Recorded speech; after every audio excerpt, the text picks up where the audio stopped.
La fe, la piedra angular de toda civilización, el refugio final contra la desesperación, se convierte en el arma más letal. He dedicado 30 años de mi vida a la teología oscura, a confrontar las manifestaciones más viles de la maldad espiritual. Mis credenciales no son meras condecoraciones académicas, son cicatrices forjadas en incontables rituales bajo el mandato directo del Vaticano. He visto la posesión en sus formas más clásicas, los gritos guturales, la aversión al crucifijo, el latín, blasfemo. Cada caso era un manual de guerra conocido. Sabíamos cómo responder. Sabíamos que el nombre de Dios era la dinamita que expulsaría a la sombra. Sin embargo, todo lo que creí saber, cada dogma, cada oración consagrada, se desmoronó hace exactamente 18 meses, en una pequeña casa en las afueras de Milán. Este no fue un exorcismo, fue una transacción inversa, una horrible revelación sobre la verdadera naturaleza de ciertas entidades en nuestro plano existencial. El caso que enfrenté era el de una joven, tranquila, casi serena, mientras la oscuridad crecía en su interior. Mis oraciones no la debilitaban. Mis oraciones no provocaban dolor ni resistencia en el cuerpo huésped. Cada Pater Noster recitado, cada gota de agua bendita asperjada, no era un ataque, era alimento. La entidad que yo estaba tratando de expulsar no le temía a Dios, la estaba usando. Se nutría de la energía pura de mi convicción, de la intensidad de mi fe ritual. Fue entonces cuando la voz, la verdadera voz que no venía de la garganta de la joven, me susurró una verdad helada. Gracias por el banquete, Padre. El sabor de tu certeza es exquisito. Este relato no es sobre demonios y ángeles, es sobre parásitos cósmicos que han aprendido a manipular nuestra más profunda devoción para obtener poder. Es la historia de cómo la luz puede ser el cebo más efectivo. ¿Alguna vez has considerado que aquello en lo que crees fervientemente podría ser en realidad una fuente de poder para algo que yace en las sombras, esperando el momento exacto para consumir tu devoción? Dime, ¿qué es lo más aterrador que te han hecho creer? ¿Qué miedo irracional domina tu mente incluso cuando rezas? El encuentro inicial fue engañoso, envuelto en una calma que era más perturbadora que cualquier convulsión demoníaca. La víctima, Clara, estaba acostada en una cama improvisada en el centro de la sala, sus ojos abiertos, fijos en el techo encalado. No había espuma en su boca, ni levitación, ni la fuerza sobrehumana que exige ataduras. Solo una quietud absoluta que resonaba con una potencia no humana. Al entrar en la habitación con mis ayudantes, el aire no se enfrió, se espesó, volviéndose pesado y sutilmente dulce, como el olor que precede a una tormenta eléctrica, o de forma más inquietante, como el incienso barato en una catedral abandonada. Inmediatamente comencé con el ritual de apertura, el rito romano de exorcismo. Mi voz era firme, entrenada para proyectar autoridad espiritual. Adjuro te, spiritus nequissim. La respuesta de Clara fue imperceptible al principio. Una leve sonrisa se dibujó en sus labios, tan pequeña que solo pude captarla gracias a mi experiencia en buscar cualquier signo de resistencia o burla. La sonrisa no era de dolor ni de desafío, era de satisfacción. Continué intensificando las oraciones, nombrando a la Santísima Trinidad, usando la fórmula de expulsión más agresiva. Normalmente, a esta altura, el demonio estaría gritando, revelando su nombre, retorciéndose en agonía bajo la autoridad de lo divino. Pero Clara permaneció inmóvil. Su respiración se hizo lenta, pausada, casi ceremonial. Mientras yo recitaba pasajes del Evangelio, noté que la atmósfera no se aligeraba. Al contrario, la sensación de densidad aumentaba. El dulce olor se volvió más fuerte, casi embriagador. Era como si cada palabra sagrada que yo pronunciaba estuviera siendo absorbida por el mismo aire que la rodeaba, no para purificar, sino para ser metabolizada. Mis asistentes, 2 diáconos jóvenes, intercambiaron miradas de creciente incomodidad. Esto no estaba en el manual. El mal siempre se rebela contra el bien. Pero esta entidad estaba haciendo algo peor. Estaba escuchando con atención, como un alumno absorto en una lección crucial. Elevé el crucifijo de San Benito, un relicario de plata que había resistido cientos de confrontaciones. Lo presioné contra la frente de Clara. No hubo quemadura, no hubo rechazo. Sus ojos, antes vidriosos, parpadearon, una sola vez, y en ese instante, el vacío que contenían parecía llenarse, no de su propia alma, sino de una luz parpadeante y fría, una inteligencia que me evaluaba. Sentí un escalofrío que no era por miedo, sino por la profunda, nauseabunda comprensión de que la jerarquía espiritual que yo conocía estaba siendo ignorada, o peor aún, subvertida. El ritual se sintió vacío, no por falta de mi fe, sino porque mi fe estaba siendo utilizada como una llave para desbloquear el poder de la entidad. Terminé la sesión agotado, sudando frío, pero Clara parecía haberse beneficiado de mi esfuerzo. Su piel tenía un ligero rubor, y la sonrisa enigmática se había solidificado ligeramente, una pequeña mueca de triunfo silencioso que me seguiría a lo largo de este terrible viaje. Dejé la casa sabiendo que me había enfrentado a algo radicalmente diferente, algo que reescribía las reglas del combate espiritual de la manera más aterradora posible. La segunda sesión, 3 días después, confirmó mis peores temores. Había pasado las noches estudiando textos apócrifos y registros históricos de casos anómalos, buscando cualquier mención a entidades que no responden al nombre sagrado. Los archivos del Vaticano son vastos y aterradores, pero nada describía esta pasividad activa. Cuando regresé, Clara ya no estaba simplemente quieta, parecía radiante. Sus movimientos eran fluidos, su piel, antes pálida, ahora reflejaba una salud perfecta, casi sobrenatural. Parecía haber ganado vitalidad. Al Pao. Comenzar de nuevo con las invocaciones, elegí los salmos más potentes, aquellos específicamente diseñados para atormentar y debilitar a la presencia maligna. Recité el Salmo 91, el escudo contra el terror nocturno, la peste y el veneno. A medida que mi voz resonaba, mis ayudantes notaron lo mismo que yo. Clara no solo no sufría, sino que su rostro mostraba una expresión de intensa, casi extática, concentración. Era como si estuviera absorbiendo la energía vibratoria de la oración. No era una metáfora. Sentí la pérdida, una especie de drenaje espiritual directamente de mi centro de convicción. Mientras yo clamaba a Dios, sentí que la presencia en la habitación se volvía tangible, más sólida, como si estuviera acumulando masa a costa de mi esfuerzo. Detuve la oración abruptamente y cambié de táctica. Abandoné el latín por el hebreo arcaico, la lengua de Adán, la supuesta lengua de la creación, esperando que su vibración primordial pudiera eludir la defensa de la entidad. Recité el Shema Yisrael. Cuando la pronunciación de los nombres sagrados llenó la sala, Clara ladeó la cabeza. Su sonrisa se amplió, revelando una hilera de dientes que parecían demasiado blancos, demasiado perfectos.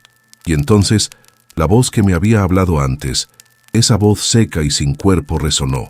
Pero esta vez no era un susurro, era una reverberación dentro de mi propia mente, clara como una campana fracturada. Gracias por el esfuerzo, Padre. El arameo y el hebreo tienen una resonancia que me fortalece de maneras únicas. La estructura de la fe humana, tan rígida y dedicada, es un conductor formidable. El pánico se apoderó de mí. Si mis armas principales, la fe y la oración, eran inútiles, si de hecho eran la munición del enemigo, yo estaba indefenso. Le pedí a mis asistentes que se retiraran brevemente. Quería confrontar esta cosa solo, sin poner en riesgo la fe de los jóvenes diáconos. Cuando estuvimos solos, dejé caer el misal sobre la mesita. El sonido del impacto fue fuerte en el silencio cargado. Miré a Clara o lo que fuera que la habitaba. ¿Qué eres?, pregunté, mi voz apenas un murmullo que temblaba con una mezcla de horror y fascinación académica. La entidad no usó la boca de Clara. En su lugar, el aire alrededor de su cama pareció vibrar, y la respuesta llegó concisa y aterradora directamente a mi conciencia. Soy el hambre que se encuentra en el sacrificio. Tú y tu Dios me han alimentado por milenios.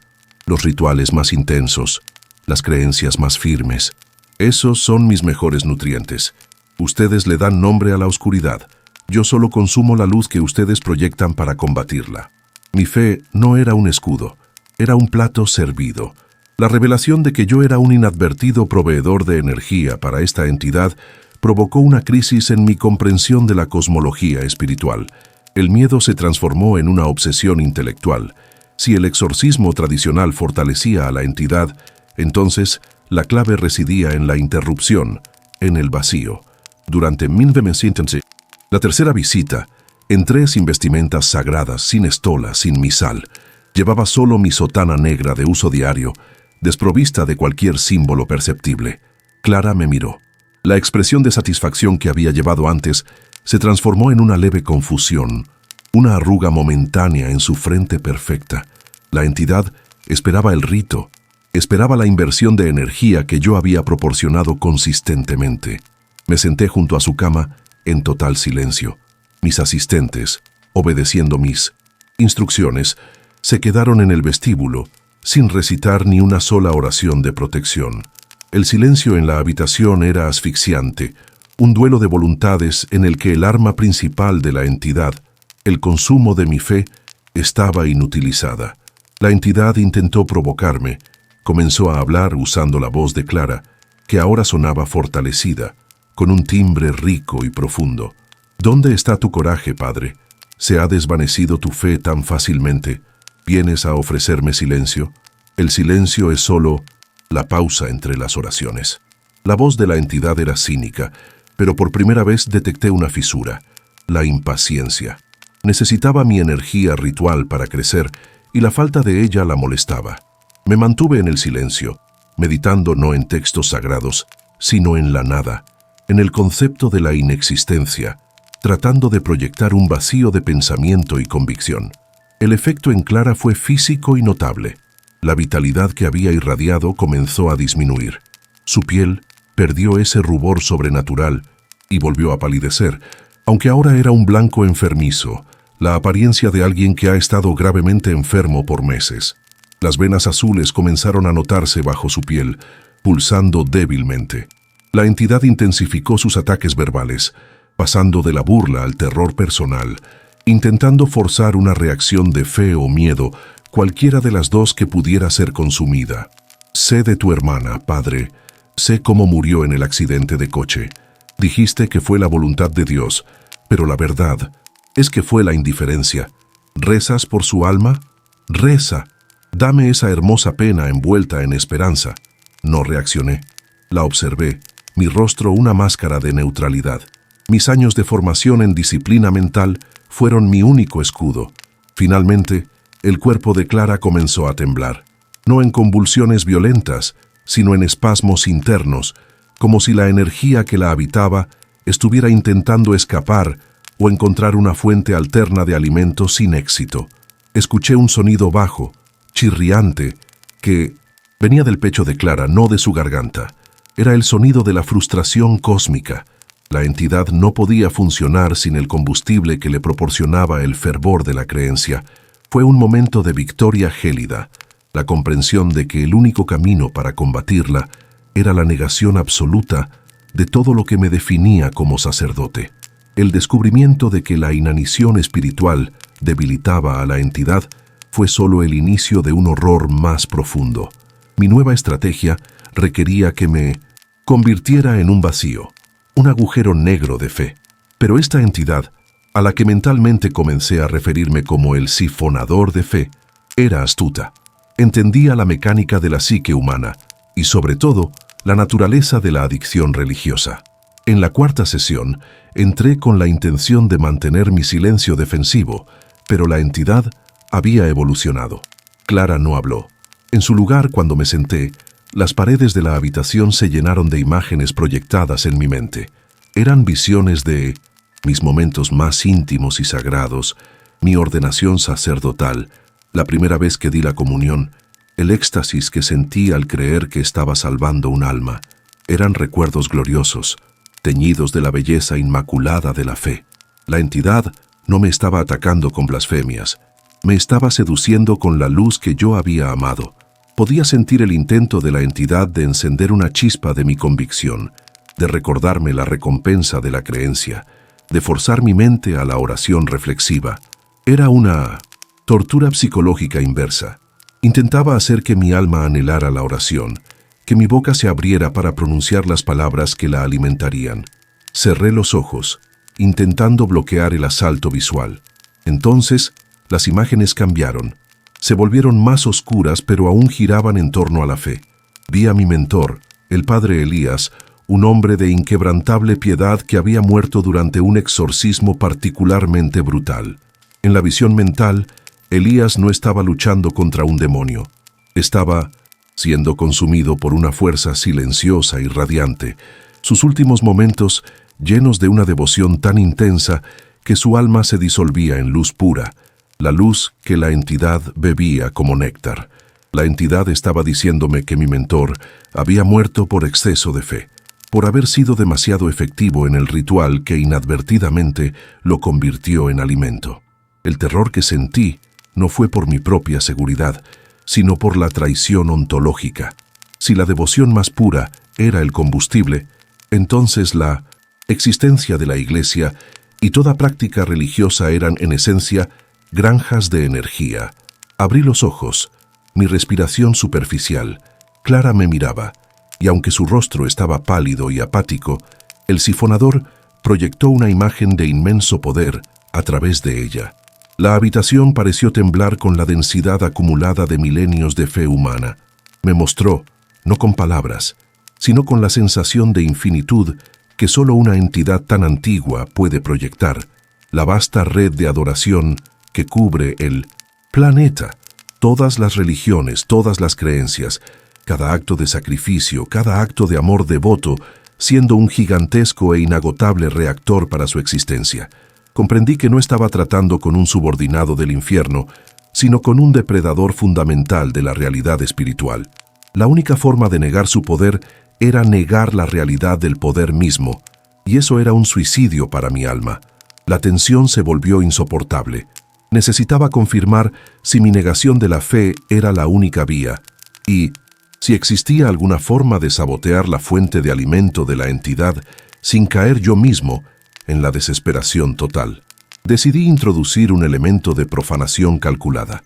En la quinta sesión, llevé conmigo un objeto sagrado que había atesorado durante décadas, un relicario que contenía un fragmento de la túnica de un santo, consagrado en una capilla de la antigua Roma. Era una concentración pura de siglos de oración. Lo sostuve en mi mano, sintiendo su peso espiritual. El sifonador de fe reaccionó inmediatamente. El rostro de Clara se iluminó con una avidez que era más visceral que la gula humana. Era la anticipación de una comida perfecta. Su sonrisa se ensanchó y la habitación volvió a oler a ese dulzor pesado y electrizante. La entidad proyectó un pensamiento a mi mente. Tómalo, tráeme la pureza condensada, libera esa energía, aliméntame con tu sacrificio. Mi corazón latía con violencia, no solo por el sacrilegio que estaba a punto de cometer, sino por el experimento. En lugar de ofrecer el relicario en oración o como protección, que habría sido la forma esperada de alimentar a la entidad, hice lo impensable. Lo bajé hasta la palma de mi mano y con un martillo de acero que había escondido en mi manga, golpeé el relicario. No fue un golpe suave, fue una destrucción violenta. El metal consagrado se dobló y el cristal que protegía la tela se hizo añicos, esparciendo astillas sobre la cama. El fragmento de tela, la reliquia que había sido objeto de fe durante siglos, cayó sobre la manta. La reacción fue inmediata y catastrófica. Clara se convulsionó, pero no con la violencia muscular de una posesión demoníaca. Fue una implosión. La luz que emanaba de ella se extinguió momentáneamente. La dulce fragancia se cortó, reemplazada por un olor amargo, a metal quemado y azufre. La entidad gritó, pero no con la voz de Clara, sino con un sonido que perforó mis oídos, una frecuencia que no pertenecía al espectro audible humano, un grito de agonía puro y metálico que resonó únicamente dentro de mi cráneo. Profanación, no es así como se ofrece. El alimento debe ser puro, envuelto en devoción, no en la duda corrosiva. Comprendí la mecánica. La entidad solo podía consumir la energía de la fe que se liberaba a través de la veneración y el rito. La destrucción intencionada, La negación violenta del objeto era el veneno.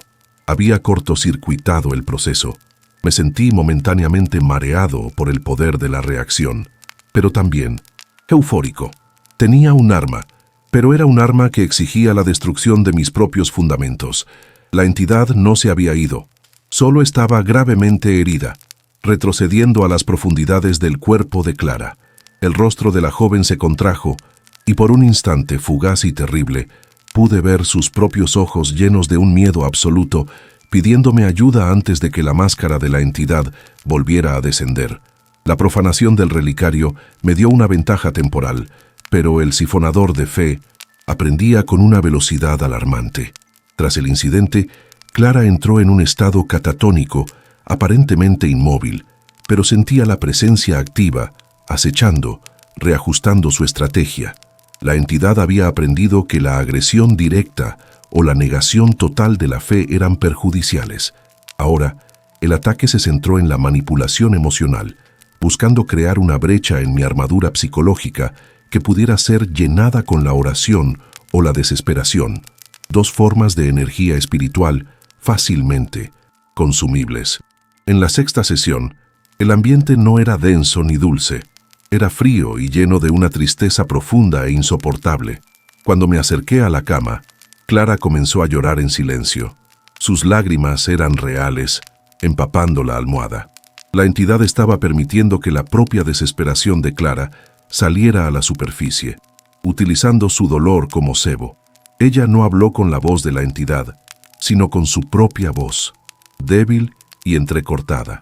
Padre, ayúdame. Estoy tan cansada. Siento que me estoy desvaneciendo.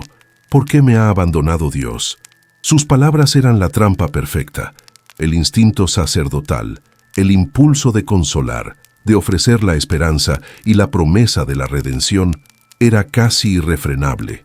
Si yo hubiera ofrecido una sola palabra de consuelo basada en la fe, si hubiera recitado el más simple de los versículos para aliviar su sufrimiento, el sifonador se habría abalanzado sobre esa liberación de energía emocional y se habría fortalecido instantáneamente. Tuve que librar una batalla interna brutal, forzándome a mantener la neutralidad fría de un cirujano. Clara, dije, mi voz seca y carente de emoción, no puedo ofrecerte falsas esperanzas. Tu situación es grave. La única forma de ayudarte es mantener la calma y la resistencia. No confíes en el alivio que pide tu mente. La entidad cambió de táctica al percibir mi resistencia. El llanto de Clara se transformó en una risa histérica y vacía. La entidad se mofó de mi dilema. Mira al sacerdote. Ha sacrificado su compasión por la supervivencia. ¡Qué criatura patética! Ni siquiera puedes ofrecer un simple rezo por miedo a alimentarme. ¿De qué sirve tu vocación si no puedes ayudar a los que sufren? Eres un fracaso, un cobarde. La crítica era precisa y dolorosa. Estaba negando mi propia misión para combatirla, pero la negación era la única forma de sobrevivir. Entonces, la entidad proyectó en mi mente la imagen de mi propia madre en su lecho de muerte, pidiéndome una bendición final. El recuerdo era tan vívido que sentí el peso de su mano fría sobre la mía. La entidad gritó mentalmente: «Bendícela, dale tu paz, libera esa fe latente, o la dejarás morir sin el consuelo de tu Dios, cobarde». Mis manos temblaron. Estuve a punto de ceder, de ofrecer una bendición, de liberar el torrente de mi amor filial envuelto en la santidad. Pero recordé la lección del relicario. La pureza se convierte en alimento. Tomé aire, me levanté y salí de la habitación sin decir una palabra, dejando a Clara, la entidad, en un estado de frustración palpable. La entidad quería mi fe más que mi muerte, y mi fe estaba ahora en cuarentena. El conflicto me obligó a buscar una ayuda secular, una profanación controlada de la situación, para ver si la ciencia o la psicología podían ofrecer una resistencia no basada en el dogma. Contacté con una psiquiatra especializada en traumas y disociación, la doctora Viviana Rossi, a quien le presenté el caso sin mencionar los detalles espirituales, describiéndolo como una severa psicosis con elementos disociativos de naturaleza religiosa. Esto era una mentira necesaria, pero la presencia de una mente puramente racional era esencial para mi experimento. La doctora Rossi llegó a la casa con su equipo y yo supervisé la sesión con un miedo helado. La entidad estaba intrigada. Clara se sentó erguida en la silla, cooperando perfectamente, describiendo sus alucinaciones y voces con una precisión clínica sorprendente. La doctora Rossi, completamente enfocada en el protocolo científico, comenzó a aplicar tests de personalidad y a intentar la hipnosis regresiva. La entidad, acostumbrada a los rituales de fuego y azufre, se encontró en un entorno aséptico y analítico. La psiquiatra no ofrecía fe, ofrecía datos, no ofrecía oración, ofrecía preguntas estructuradas. Este vacío de convicción religiosa era un desinfectante para el sifonador. Al principio, la entidad intentó la burla. Cuando la doctora Rossi preguntó sobre la naturaleza de la voz, Clara respondió con la jerga de la entidad. Soy la verdad incuestionable, la certeza de la realidad. Soy lo que sostiene tu miserable cosmos. La doctora Rossi, imperturbable, tomó notas. Interesante.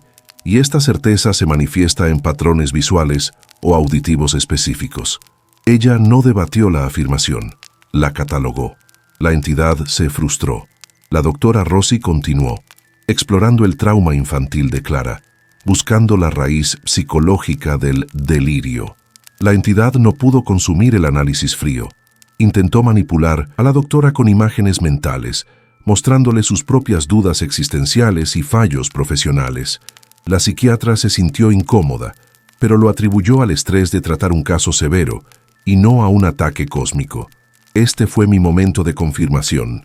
El sifonador de fe solo podía metabolizar la energía de la convicción espiritual. Las dudas seculares, el escepticismo o la simple indiferencia científica eran indigestos. La psiquiatra, en su ignorancia, era un escudo perfecto. Al final de la sesión, Clara estaba visiblemente agotada, su semblante gris. La entidad había gastado energía intentando provocar una reacción que nunca llegó.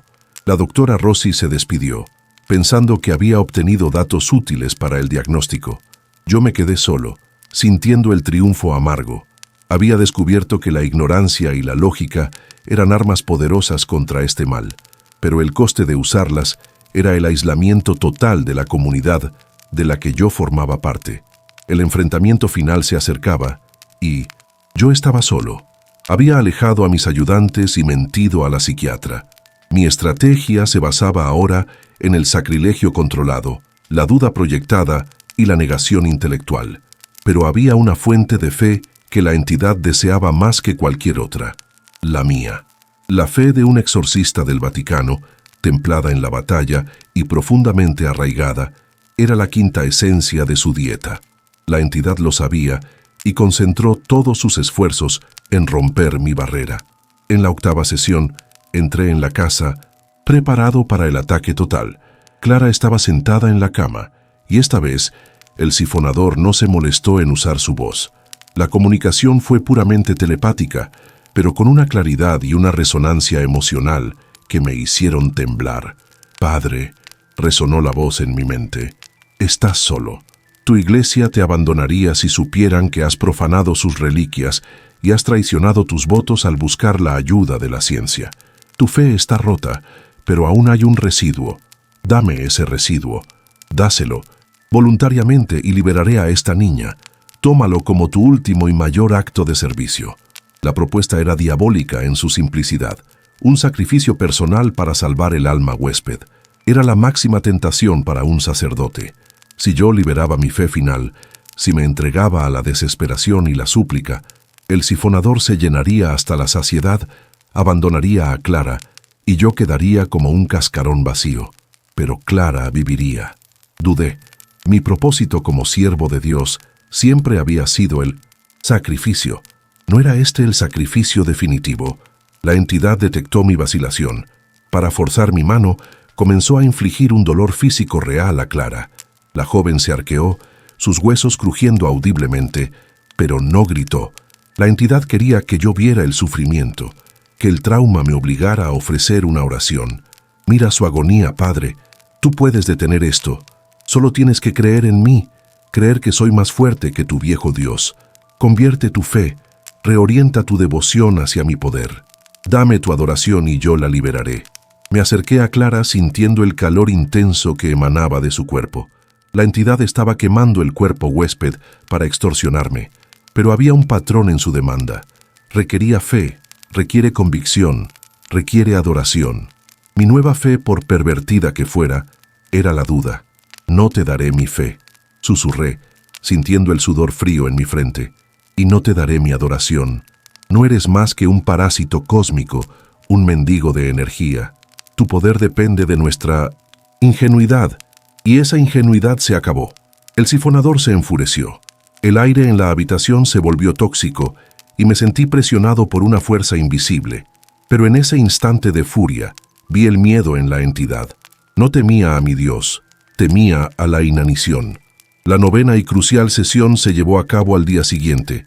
La entidad estaba debilitada por mi negación y por la energía malgastada intentando extorsionarme.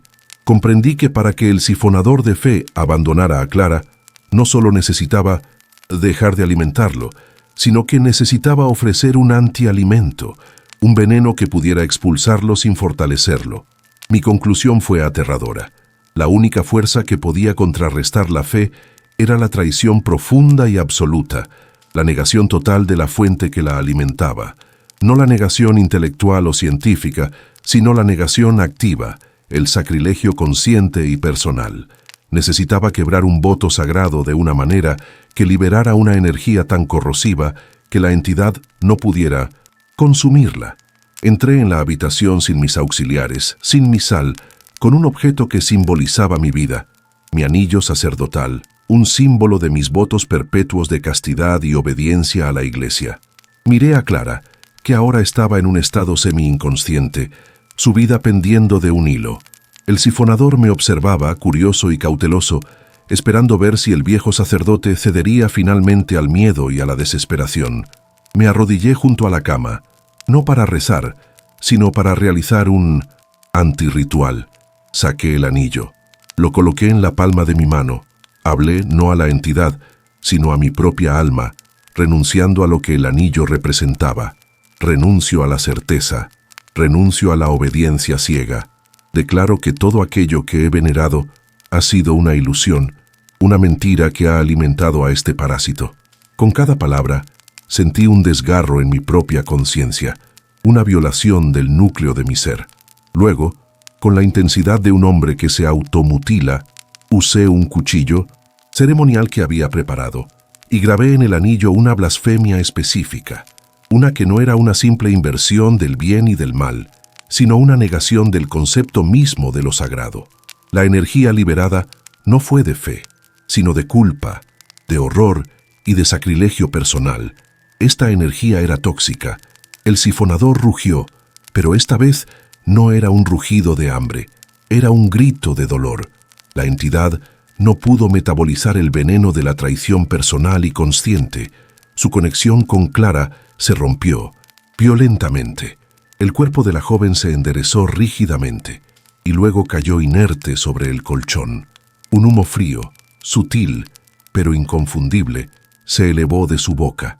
El sifonador había sido expulsado, no por la fuerza de Dios, sino por la fuerza de la apostasía activa.